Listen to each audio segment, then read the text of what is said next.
What's up guys, Matt from the Gamer Initiative here, bringing you another episode of our Manager Mode commentary for FIFA 15. First up, apologies for the length it's taken me to get this next episode in our series to you. I've just been very busy and also not been very well, so apologies that it has been a week. We will be back to the daily commentaries going forward now. This video, you can see we have a FA Cup match here up against Leicester, so a game we really should be looking to win. And in addition, we will be looking at the transfer deadline day. We are on transfer deadline day, the 31st of January here. So we're going to be looking to try and spend the rest of our money. We have about 8.6 million left in the bank. To remind you from the last video, very quickly, we put in an offer for a left back. Even though we do have two left backs, one of them will be going back to Chelsea at the end of the season. So we've had an offer here accepted for Jose Gaya, and we've sent a contract offer to him, and it's now basically just waiting for him to see if he will accept that contract, which hopefully he will. And then that'll be most of our money. We'll only have 2 million left. We probably won't have enough to buy a goalie. We've got 2 goalies anyway, so that's not really that important. But we'll move straight on here now with the game at home to Leicester, as we have done in all the other videos. For the cup games, we will move to our cup team here, giving the squad players a bit of a chance to impress. A game against Leicester is really something that we should be looking to get a win and move on, advance in the FA Cup. We're already through to the final of the Capital One Cup, so if we could have a good run in this cup competition as well, that would be really good for us. So we'll get this game going straight away here. Okay guys, here we go. St Mary's Stadium, the venue for Southampton versus Leicester City. So an all Premier League tie for the 4th round of the FA Cup, but one I'd be hopeful that we can get a result in and move through to the next round of the competition. Leicester here with an early chance. He's played it through to the middle. And another chance. Keeper doesn't, well, with a good strong save there. Ball over the top for Long to chase. Can he get there first? He can. And he will support in the middle. But the cross is blocked. But a corner for Southampton here. First chance to really get the ball into the centre and hopefully work the keeper. Cross comes in. The header's there. And well saved. Cork. Through the middle here. Mayer can get onto the end of it. Good save by the keeper. And the rebound has hit the bar. First real chance there for Southampton. Danger's not clear. It's fallen to Mayer. Oh, good save. Chances starting to come now for Southampton, and they have themselves another corner. Ward-Prowse to take it. And at the back post, but over from Cork. And that is the half-time whistle. So goalless there at the break. I think evidence of the fact that I haven't played FIFA for a week in that first half. Few chances from either teams, to be honest. Had that one real chance where the keeper saved well, and then from the tight angle we hit the bar. And that's the closest we've come so far.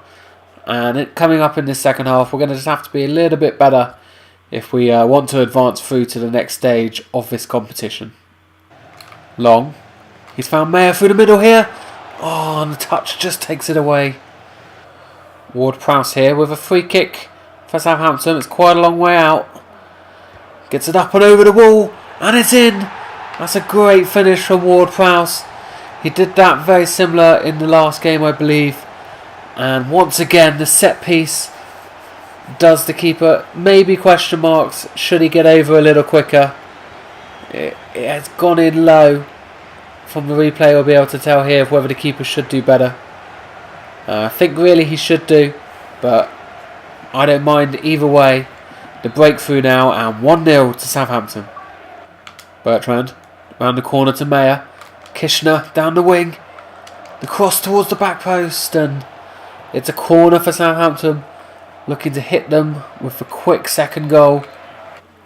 Okay, just last couple of minutes here. Just want to make sure we shore up this win. So bringing on Tadic, Schneiderlin and Alderweireld. Just bit of first team experience just to hopefully hold on to this win in the last 10 minutes. Tadic with the ball in. And the referee, I think he's given a penalty. He has. Not quite sure what for, to be honest. There was a coming together in the middle with Long and the keeper. We'll see it again here. So yeah, very, very little. But he's given us a penalty, so a real chance here just to seal this game up now. And one that hopefully we can take. Long with a penalty. And he does, he puts it away. Not really that deserved, to be honest. We haven't played that well. But when we're given a penalty, we're not going to miss them. And 2-0, we should be going through to the next round of the FA Cup. Ball here through the middle to Long. Can he get another? Good save on the keeper. Oh, a chance here for Leicester now. And they've put it away. Right at the death in the 90th minute. The keeper running into no man's land. Again, the keepers not painting themselves in any glory whatsoever. Simple tap in, and all of a sudden that penalty looks so key. Just as we head to the last minute here. And there it is, that is the final whistle, so it was basically the last kick of the game. So we don't get the clean sheet, but we get the win, which is all that's important really in a cup competition. And we move through to the next round. We didn't play our best game by any stretch. Like I said, maybe a little bit of FIFA rustiness after not playing for a week. But we got the win. We were better than Leicester at the end of the day. And we got the win we deserved, and we move on through to the next round. Okay guys, so through to the next round of the FA Cup, and we move straight on here to the transfer deadline day that we talked about earlier on in the video. So really one area of business that we need to focus on here and make sure that we get sorted, and that is our left back. We've had an offer accepted for him, so I'm just going to go here and make sure that we have actually sent him the contract. I'm pretty sure we had, but just in case, it says there player waiting, so we might have sent it to him. I can't remember, to be honest. So just to be safe, I'm going to send it to him now. Just a second time, just to be 100% certain that it was sent. So we'll send that to him there. With regards to the keepers, I was having a quick think just before. If we put this down to the 35,000, it leaves us with 9. The offer we had accepted was for 6 million, so that leaves us with 3 million.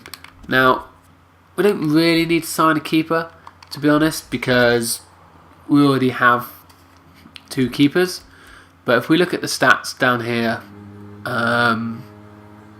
not a huge amount available at the moment. Probably these guys are no good. Perrin's going to be too much. You can just tell by the quality of his stats and his age. So it basically leaves us down to these 3 guys. We have a 73 overall, a 71 overall, and another 71 overall. So let's just... Obviously this guy here is the best at the moment. So what I will very quickly do, I was just thinking, we could maybe offer Burke as a part exchange, because he's in the last 6 months of his contract. He's 34 years old, so he's 76 overall, so he's slightly better than Horn. 70, you can see there from his goalkeeper attributes, but he's not a huge amount better. And it'd be better to have a youngster in the squad in terms of potential going forward.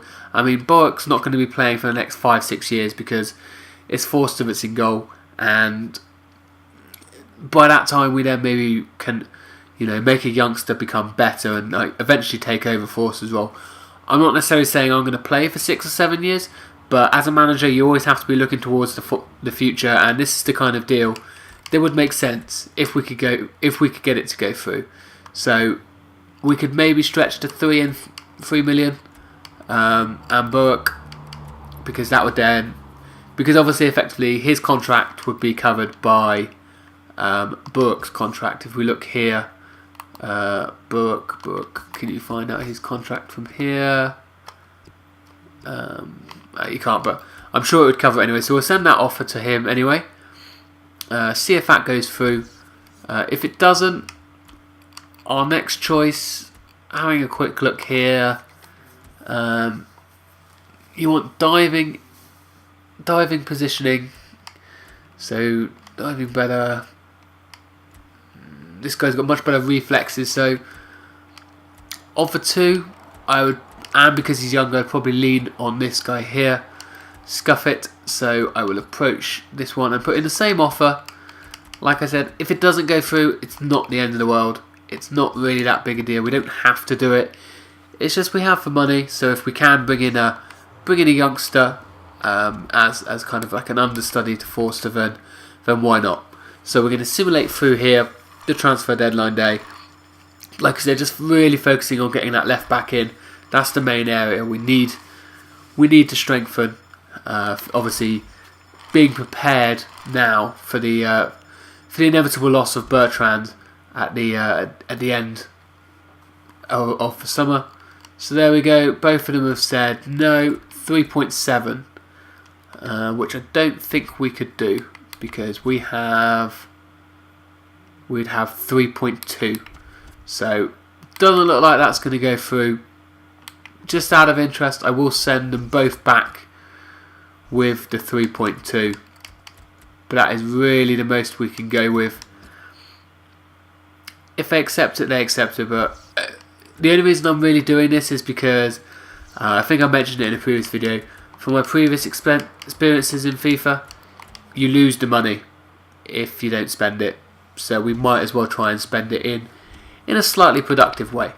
So anyway, let's simulate up here. I want to get through this, and what I'll do is, same as what we did back in the summer.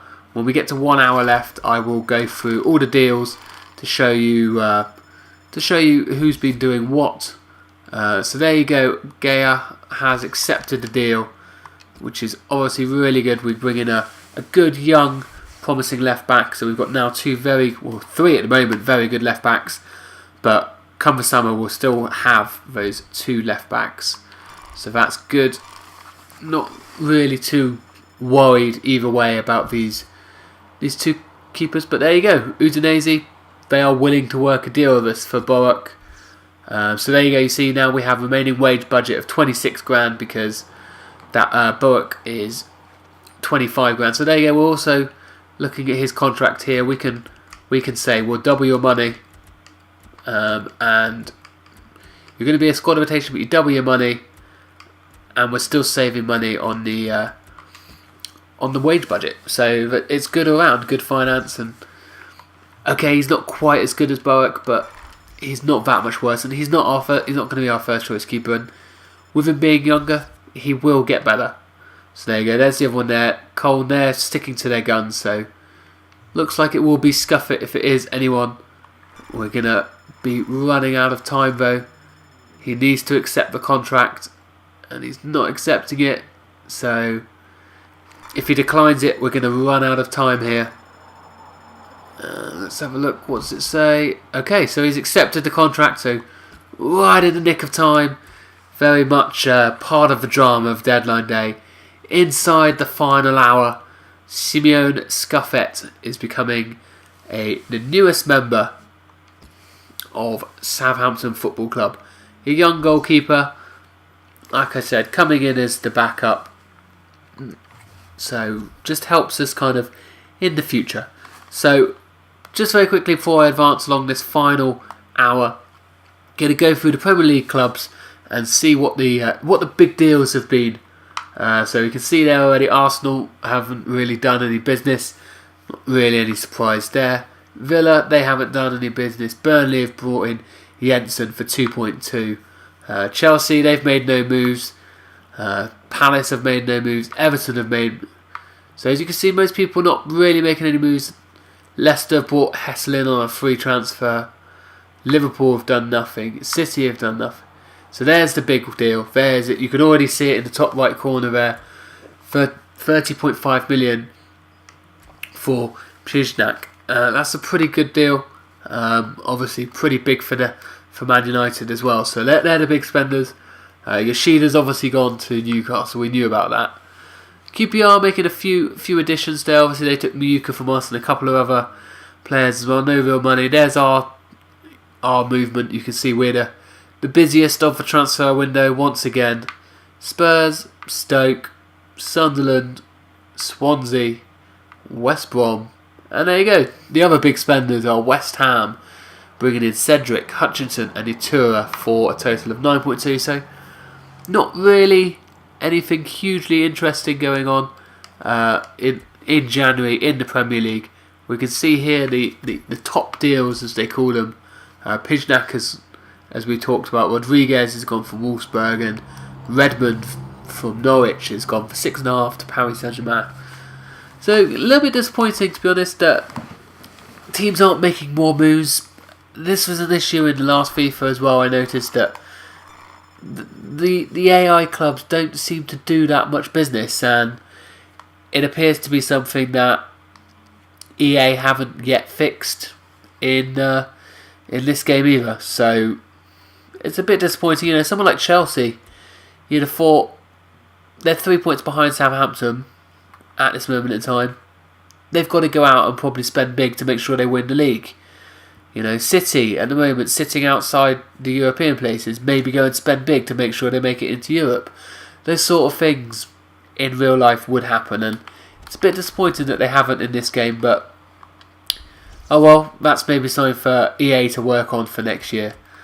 With regards to this video, as you can probably tell from the time already, we spent a bit of time doing transfers, so it will be just a one game of simulation today, but back tomorrow with the next video we'll be going back to the 2 games per video as has been the normal. You can see we're back in Premier League action up against Queen's Park Rangers, so it won't be an easy game. I always find that QPR are a lot better in FIFA than maybe their league position suggests in real life. Nothing really interesting there in terms of emails, just a couple of management centers. So we will leave that video here for now. As I said at the start, apologies for this video taking the best part of a week to come up. I've just not been able to get on through illness and other things, so I do apologise. Thank you for sticking through this video, and like I said, it will be going back to more regular now, either every day or at worst every other day going forward. So if you have liked this video, please do give it a like and subscribe to the channel so you can keep up to date with this commentary. But for now, thank you very much for watching, and I will see you all next time.